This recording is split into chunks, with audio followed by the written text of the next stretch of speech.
Dicen que los dioses castigan a quienes los desafían, pero nadie se pregunta qué ocurre cuando son los dioses quienes traicionan primero. Esta es la historia del rey que obedeció toda su vida, hasta que entendió que el silencio también condena. Aurelion fue un rey justo, no grande, no legendario, solo justo. Cumplió cada ritual, escuchó cada presagio, ofreció sacrificios cuando el cielo lo exigió.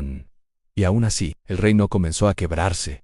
Las cosechas murieron, los templos callaron, y las plegarias regresaron vacías. La fe de su gente se convertía en hambre y el orden en desesperación. Aurelian veía cómo los cimientos de Alduin se erosionaban, no por invasiones ni por guerra, sino por un abandono celestial. Cada día, el sol parecía más lejano y la noche, más fría. El rey, un hombre definido por su devoción, comenzó a sentir el peso de una pregunta que no se atrevía a pronunciar.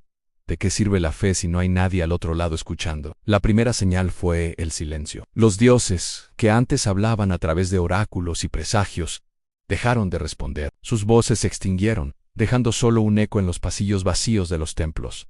La segunda señal fue el miedo. Los sacerdotes, antes confidentes de lo divino, ahora evitaban la mirada del rey. Sus profecías se volvieron incompletas, verdades rotas a la mitad que ofrecían más preguntas que respuestas. Aurelion insistió. Exigió saber qué pasaba, pero solo encontraba evasivas y miradas al suelo. Poco a poco el reino comenzó a comprender la aterradora verdad. Estaban solos, el pánico se filtraba en cada rincón de Alduin, un veneno lento que ni el rey ni sus sacerdotes sabían cómo detener.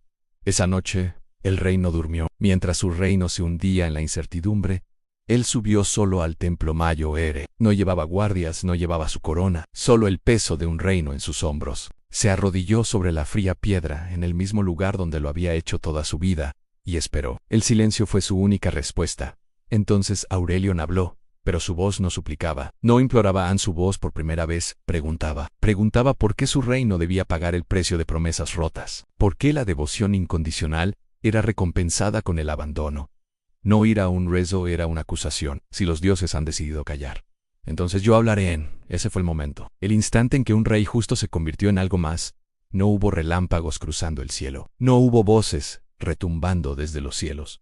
Solo el viento frío que soplaba a través del templo. Y una sensación antigua, poderosa, despertando en el interior de Aurelion. Se levantó sin pedir permiso. Se irguió sin esperar una señal. Y por primera vez, un rey habló a los cielos sin inclinar la cabeza. El desafío no fue un grito de guerra, sino una declaración de dignidad. El rey de un reino olvidado había encontrado su voz.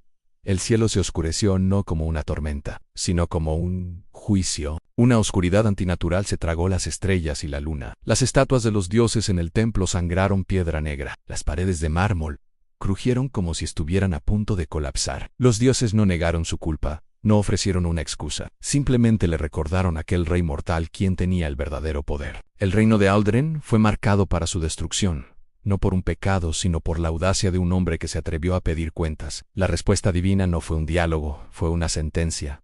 Aurelion no gritó, simplemente aceptó su destino. Sabía que su reino caería, que el desafío le costaría todo, pero también sabía algo más, algo que los dioses no podían arrebatarle. La obediencia ciega no lo había salvado. El silencio devoto había sido la verdadera traición. Y si Alduin debía morir, no lo haría arrodillado y en silencio. Lo haría de pie, con la cabeza en alto. El precio de su desafío era la aniquilación, pero el legado de su valor sería eterno. Se quedó en el templo esperando el fin no como una víctima sino como el hombre que le enseñó a los dioses que incluso los mortales tienen un límite. Los dioses destruyeron Alduin, redujeron sus ciudades a escombros y borraron su nombre de los mapas. Pero nunca olvidaron el nombre del rey que se atrevió a hablar, porque incluso los seres inmortales y todopoderosos temen a aquellos que ya no tienen nada que perder. El eco de la voz de Aurelion perduró mucho después de que su reino se convirtiera en polvo, una advertencia silenciosa para los cielos. Si deseas escuchar las historias que los dioses preferirían borrar, suscríbete a Crónicas del Reino Caído. Comparte esta historia antes de que el olvido la reclame también. Gracias por escuchar.